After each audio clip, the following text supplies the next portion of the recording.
Tantor Audio, a division of Recorded Books, presents A Bandit's Broken Heart by Michelle Mclean.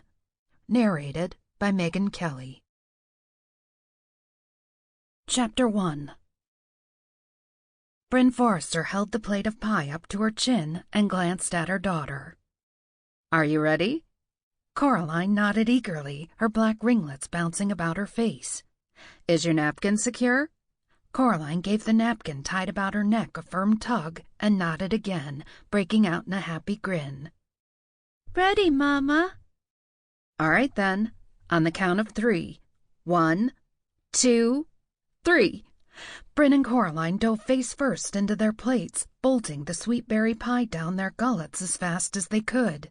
"Done! Done!" Coraline shouted, tossing her plate to the ground and jumping up to dance around her mother. Brynne laughed and pulled her napkin from her neck, mopping up the mess from her mouth. Coraline would take a bit more work. The little girl looked like she'd bathed in berries and flaky crust. Brynne pulled her down onto her lap, wiping her daughter's face as best she could, while Coraline squirmed and squealed. "I won, Mama." Brynne chuckled. "You did indeed, my little chickabiddy. Now hold still so we can clean you up." The sound of a clearing throat brought Brynne's attention to the small group of women who had stopped to observe their fun. Cora, Brynne's mother-in-law, had a strained smile on her face. The others in the group didn't try to hide their amused shock. One or two glanced about, avoiding eye contact, though most of the group stared at her in open-mouthed astonishment.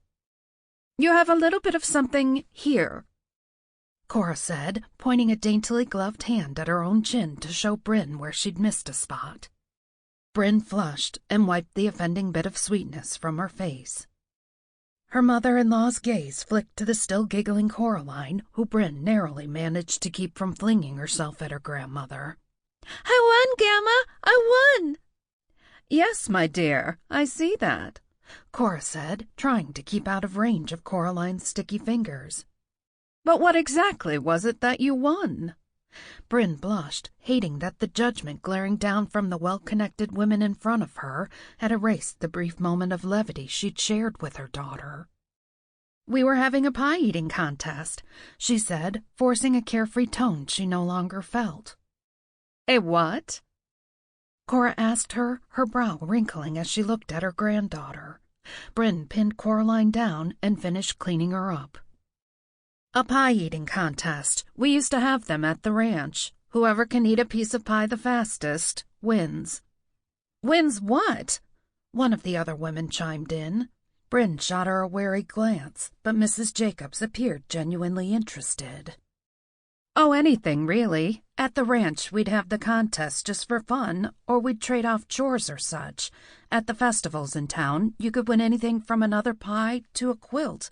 I won a goat once." "How quaint," Mrs. Morey said. Brynne stopped talking, her momentary embarrassment changing to anger at the looks of derision some of the women were giving her. Judgmental old hens.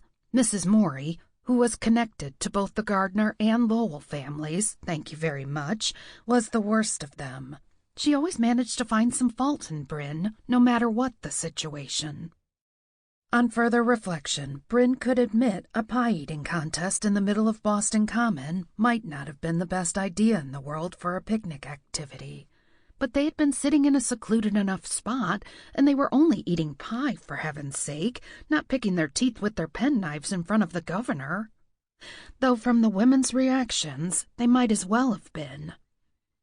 "That sounds lovely," Cora said. A twinge of guilt broke through Brynne's anger at Cora's expression. The last thing she wanted to do was embarrass her mother-in-law. "Mrs. Forrester, I was going to send this round to you, but as you are here," Mrs. Jacobs said, pulling a card from her bag, "I'd be very pleased if you'd join us next week for a small music soiree at my home." Brynne took the card, touched that the woman not only thought to invite her, but had the backbone to do it in front of Mrs. Morey. Though the thought of venturing into one of the social soirees made Brynne's normally stout stomach quiver in unpleasant ways. "That's very kind of you, Mrs. Jacobs," Mrs. Jacobs smiled kindly, ignoring Mrs. Morey's haughty sniff. "I hope to see you there." Brynne nodded. The women excused themselves, some more politely than others. "Well, my dears, are you ready to return home?" Cora asked. Coraline stuck her bottom lip out, preparing to pout, but Brynne gave her a stern look. "I actually have a few errands to run, but it would be a help if you could take Coraline." "Of course." Cora held her hand out to her granddaughter. Coraline giggled and ran to her grandmother. Brynne swallowed past the sudden lump in her throat. It was a joy to see Coraline get on so well with her husband Jake's family. Since their daughter would never know her father, it was a blessing that she would get to know his parents. Brynne stood and brushed at her skirts, hoping there were no lingering bits of pie anywhere on her person. Cora's man began to clean up the remnants of their picnic, and Brynne gathered her reticule and pulled her daughter in for a kiss. "You be a good girl for your granny." "Oh, dear girl, please. Grandmother, or even Gran if you must, but not Granny." Brynne gave Cora a quick kiss on her cheek. "I won't be but 2 shakes of a tick's tail." "Oh, yes, well, fine. Take your time, dear." Brynne waved as Coraline scampered off after her grandmother, and then turned and headed toward the carriage she had waiting a short distance away. She kept her head high as she walked past the groups of people scattered throughout the park. Some still stared, a few tittered behind their gloved hands, while others flat out turned up their noses. Perhaps the park hadn't been the best choice of locations for a pie-eating contest, but it had seemed harmless enough, and Brynne and Coraline had both needed to cut loose for a moment and have a little fun. Boston had been a haven of sorts when they'd moved here, but there were a lot of things that Brynne missed about home. Ah, well, she had other matters to attend to. She would have to save the nostalgia for later. Brynne froze at the sound of footsteps coming up the lane, her heart pounding in her chest. For once, she was thankful for the voluminous skirts she'd begun wearing since she'd moved to Boston. They could hide all manner of things in their depths, including the box she'd been about to leave on the stoop where she stood. The footsteps faded, heading off in the other direction. She breathed a sigh of relief, but waited for a few moments to be sure. Another quick look up and down the deserted lane with its small shops and tenements assured her she wouldn't be seen. Brynne swished her skirts away from the large parcel she'd been standing over and nudged it closer to the door of a large family she'd seen in the marketplace a few days earlier. She plucked a rose from her hat, tucked it into the string wrapped about the package, and departed as quickly as she could without drawing attention to herself. Brynne's driver waited with the carriage around the corner, and she hastened inside. As soon as the carriage lurched into action, she settled back against the seats, a small smile gracing her lips as her heart rate gradually returned to normal. She regretted having to use a rose as her calling card. A red California poppy would have been preferable, but impossible to find in Boston, especially so close to winter. Bloodblade had always left a red poppy, but Brynne would have to make do with what she had. It felt good to be helping people again. The family she'd left the package for had several small children, all inadequately dressed for the encroaching cold weather, all thinner than they should be. Brynne had discreetly followed the harried mother until she'd found their home. She hoped her package of shoes, foodstuffs, and the small bag of coins would ease their lot a bit. Helping in secret gave her the little taste of the excitement that she used to experience when she had ridden the trails with her sisters under the guise of the bandit Bloodblade. Of course, things were very different now. She and her sisters no longer had to steal in order to help the unfortunates who depended on them. Thanks to their very profitable gold mine, they'd never have to steal again. And Brynne was thousands of miles away in the very civilized city of Boston. Yet despite Boston's wealth and culture, Brynne still found those who needed help. And while Bloodblade would probably never ride again, Brynne could certainly do what she could to alleviate suffering when she saw it. She had her driver drop her near her favorite eating house. As soon as her cocoa arrived, she settled back with a sigh. The anonymous gifts she'd been leaving about the city had been noticed enough that a story had appeared in last week's paper. Brynne enjoyed reading the blurbs about them, enjoyed even more reading about how much they had helped those who had received them. Being the secret donor somewhat relieved the restlessness that plagued her, but it could hardly compare with her wild days with her sisters, and bringing happiness to others went a little way toward filling the aching hole in her heart that had been left when her husband had been killed.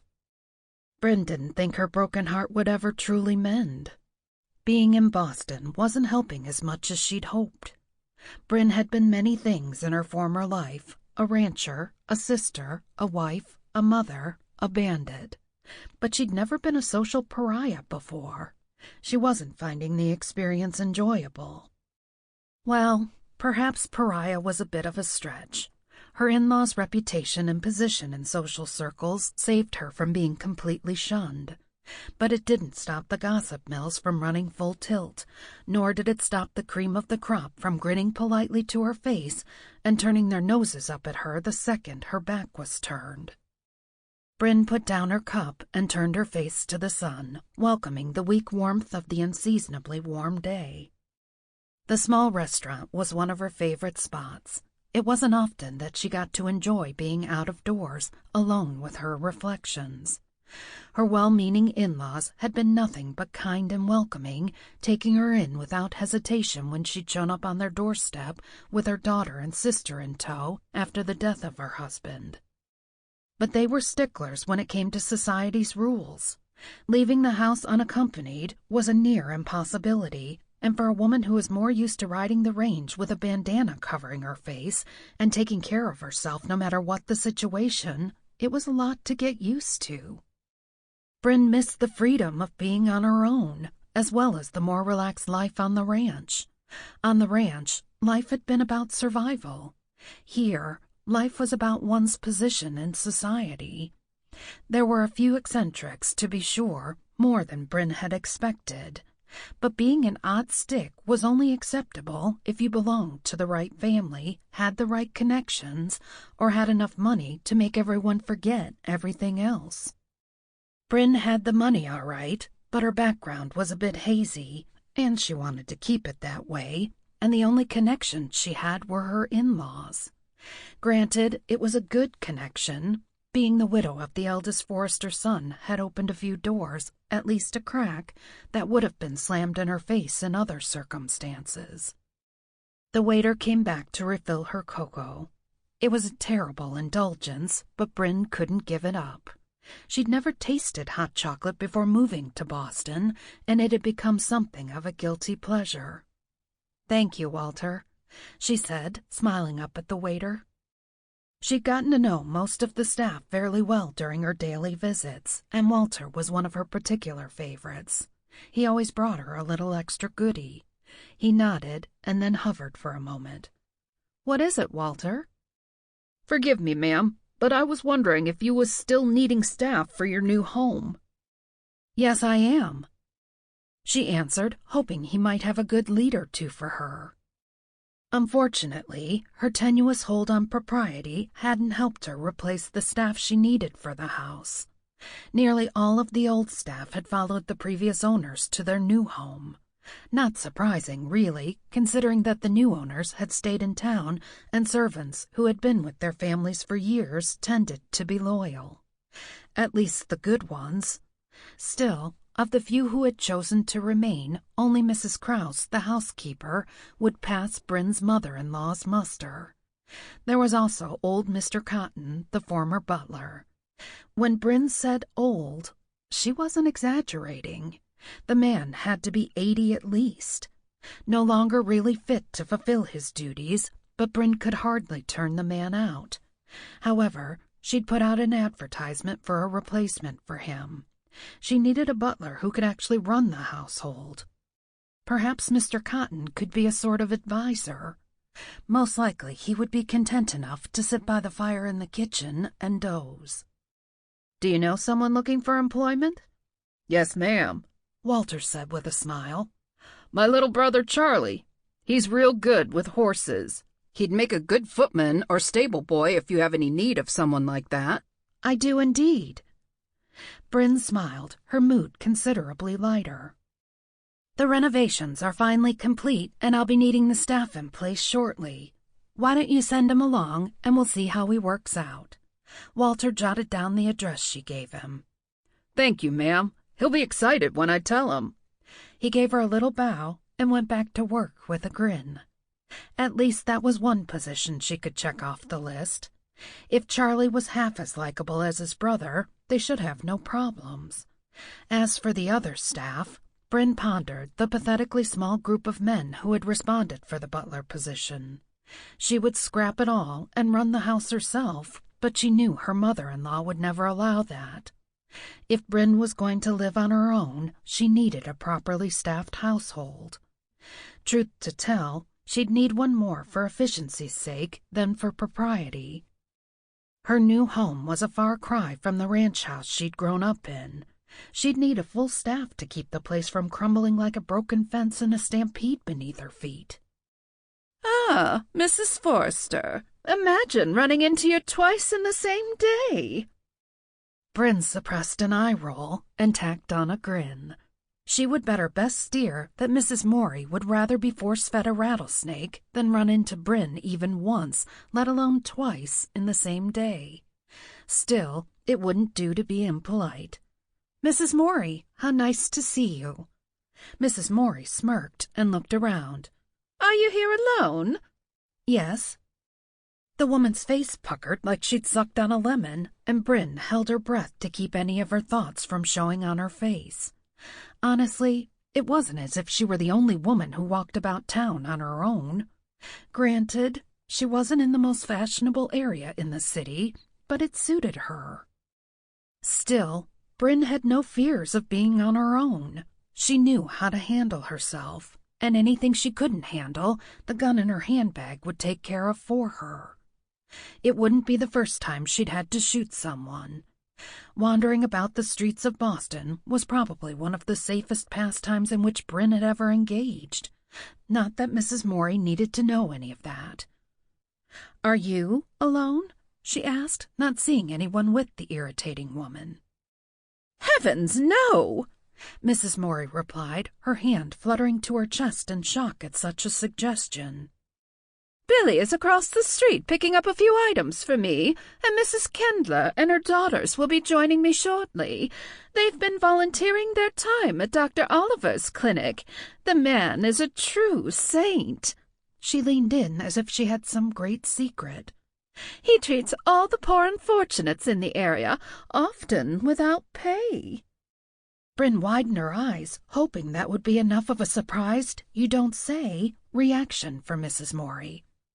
If the woman knew what Brynne had done in the name of charity, she would probably collapse right there in the street. That brought a smile to Brynne's lips, and she quickly dabbed at her mouth with her handkerchief. As tempting as the idea was, spilling all the details of her outlaw past would hardly help gain her any headway in the elite circles. "Oh my! Mrs. Kendler and her daughter are absolute angels to spend their charitable hours assisting him." Brynne hoped her sarcasm wasn't too apparent. Mrs. Morey didn't pick up on it. "They are indeed." Brynne almost snorted, but managed to turn the sound into a sneeze. From what Brynne had heard, the saintly Richard Oliver was a rather handsome man and fairly well off. She'd be willing to bet the pearl-handled knife in her boot that the Kendler Women's Charity had more to do with garnering some favorable attention from the good doctor than any true desire to help those less fortunate than themselves. "Ah, here they are." A dour, plump little woman strode purposefully toward Mrs. Morey, her equally dour daughters in tow behind her, and a houseboy and maid in tow behind them. Brynne didn't care what was considered proper or even safe. She'd never gallivant about town with an entire entourage traipsing at her heels. Mrs. Kindler greeted Mrs. Morey as if she hadn't seen her in ages, and then turned to Brynne, her good mood immediately fading. She gave Brynne her barest of nods. Brynne was tempted to ignore the woman altogether, but that would be unforgivably rude, and Brynne had no desire to bring any consequences down on her mother-in-law. or on her sister Lucy, who needed to navigate her way through society's waters as well. So Brynne forced a smile. "Would you ladies care to join me?" she asked. "No, thank you." Mrs. Kindler looked down her nose at Brynne. "We have an appointment to keep and should really be on our way." Mrs. Morey wasn't quick enough, or smart enough, to hide her surprise, which left Brynne with no doubt that the supposed appointment was a convenient excuse to save themselves from her undesirable company. Brynne steeled her face into a bland expression, hiding the surprising sting that knowledge brought. She'd never give the woman the satisfaction of knowing how effective her barbs were. "Well, perhaps another time, then." "Perhaps." Mrs. Kindler gathered her daughters and stalked off. Mrs. Morey at least had the decency to nod in Brynne's direction before she tottered off after her friend. Brynne sat and stared at a flock of pigeons across the lane, fuming in hurt silence. It wasn't that she liked either women, or even wanted to spend any time in their company. Still, Brynne sighed. No sense in dwelling over what she couldn't change. She knew she should probably be getting home, but she couldn't bear going back into her in-laws' massive, beautiful home yet. Coraline would be going down for a nap soon, and her sister and mother-in-law had made plans to visit one of the art museums the Foresters donated to, and she would only be in the way of the workers remodeling her own home if she dropped by there again. Brynne really needed to find something to do with her time. An idea niggled at the back of her mind. Perhaps she could volunteer her time to help the sainted Dr. Oliver as well. After all, if the high and mighty Mrs. Kindler could spare a few moments at the clinic, Brynne could certainly do so. She had experience in medical aid and wasn't squeamish around the ill or injured, something she doubted Mrs. Kindler or her daughters could boast. Brynne could be of valuable help at his clinic, and unlike the unholy trio who had just left, she truly wanted something of value to do with her time. Something more interesting than wandering about a museum or socializing at yet another fundraiser. Her mind made up, she gathered her belongings and went inside the cafe to ask for directions to the doctor's clinic. She was helpful, hard-working, and willing to get her hands dirty. Anyone would be lucky to have her help. It was about to be Dr. Oliver's lucky day. Chapter 2. Brynne kicked at her heavy skirts, wondering what the good people of Boston would think if she stripped right there in the street. She'd worn dresses back home, certainly, but they hadn't been nearly as constricting or as heavily layered, and she had spent more time than not in a pair of her pa's old breeches. She never thought she'd say it, but she missed her old life, no matter how difficult it had been at times. At least back on the ranch, she'd had something to do other than sit around gossiping with the women from her mother-in-law's society clubs or shopping for yet another dress she'd only wear once. On the ranch, Brynne might have woken every morning to a list of chores a mile long and gone to bed every night exhausted, but at least her life had had purpose. Well, hopefully she could do something to get a little of that back. If she could find Dr. Oliver's clinic, that is. She'd already turned down 2 wrong streets and had to backtrack. At last, she turned down a lane and spotted a large plot where builders worked on renovating a damaged old building. The clinic should be just up the lane a ways. It had been established in an old stately home in what had probably once been a fashionable neighborhood. Now most of the homes had been torn down or converted for other uses. Men scurried to and fro over a stone wall like ants on a picnic lunch, while others shored up the support beams leaning against the wall. Brynne repressed a shudder. The thought of being so high off the ground made her head swim and her stomach revolt. She put her head down and continued on. Brynne came to a halt in front of the clinic's gates. It still retained some illusions of grandeur. A few trees stood watch in front. A beautifully swirling wrought iron fence covered in flowering ivy admitted entrance to a carefully landscaped yard, and wide stone steps led to the covered porch of the building. Brynne mounted the steps, hoping she wouldn't be sent away before she'd even had a chance to plead her case.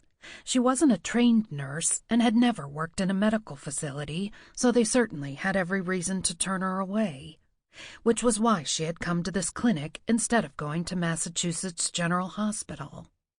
Hopefully, a smaller, less formal establishment would have need or some appreciation of skilled help, even if it wasn't professional. Brynne wasn't sure if she should knock or simply enter. Thankfully, she didn't have to decide as the door opened as she reached for the handle. A kind old gentleman held the door open for her as he tipped his hat. "Thank you," Brynne murmured, stepping inside the brightly lit interior. The heavy drapes had been pulled open, allowing daylight to stream through the numerous windows. What had once been a grand entrance hall had been set up as an admittance ward. Several comfortable-looking chairs were arranged in one corner, many of them occupied with waiting patients. A mother with a runny-nosed child, a dock worker whose arm had been bandaged and placed in a sling, an older couple who looked perfectly fine except for the cane in the man's hand. All stared at Brynne with unabashed curiosity. With her fine morning dress trimmed in ribbons and fringe, her veiled hat, and soft kid gloves, she stuck out in this place like a lemon among a bushel of apples. And she seemed about as welcome. She straightened her shoulders and marched up to a crabby-looking woman sitting behind the large desk that guarded the main staircase. The woman didn't look up. Brynne waited a moment, and when the woman continued to ignore her, Brynne cleared her throat. The woman glanced up, not bothering to conceal her irritation at having been interrupted by someone the likes of her. "Can I help you?" the woman asked. She sounded like the only thing she'd like to help Brynne with was finding a nice high cliff to jump off. "Yes, I'd like to speak to the administrator in charge, please." The woman's frown deepened. "Do you have an appointment?" "No." "Are you one of our patrons?" "No, but—" "I'm sorry, Dr. Oliver is a very busy man. If you'd care to make an appointment, you can come back another day." The woman put her head down and went back to her task. Brynne refused to be dismissed so lightly and had no issue with letting the woman know it. She opened her mouth to give her lungs a good airing out, but was distracted when a door opened and a man's laughter floated through the hall. "You take care of that hand now," the man said, ruffling the hair of a small child who was gingerly holding a hand wrapped in white bandages. "Thank you, Dr. Oliver," the mother said, giving the doctor a grateful smile. "My pleasure, Mrs. Patrick. Keep the little scoundrel away from his papa's forge for a few more years, eh?" The mother nodded with a sheepish grin and escorted her son out the door. Dr. Oliver looked up and caught sight of Brynne. He turned his charming smile on her and came in her direction. Brynne stared, completely taken aback by the man walking toward her. This was Dr. Oliver? She wasn't sure what she had expected, but the handsome man in front of her was certainly not it. He was so young. She had expected someone with at least some gray at his temples, maybe even a distinguished elderly man in a white coat. But this man couldn't be more than 30. His blonde hair didn't have a touch of gray, and his face was smooth except for the slight crinkles around his blue eyes when he laughed, as he was doing right now. An action which also revealed the dimple in his left cheek. Adorable wasn't a word she usually used to describe a full-grown man, but in his case... Brynne jerked to attention, belatedly realizing the man was speaking, and tried to pull herself together. What on earth was wrong with her? It was like she'd never seen a handsome man before. She had to admit she hadn't seen many who could rival the good doctor. Even Jake. At the memory of her late husband, all thoughts of the doctor's good looks evaporated. "What can I help you with, Miss—" "Mrs. Forrester," Brynne stated firmly. Was that disappointment in his eyes? Brynne dismissed the thought. Of course it wasn't. And even if it was of no concern to her. "What can I do for you, Mrs. Forrester?" "I was hoping I could speak with you. I know you are very busy, but it would only take a moment. Of course. I was about to take a short break anyway. He took her. Sample complete. Ready to continue?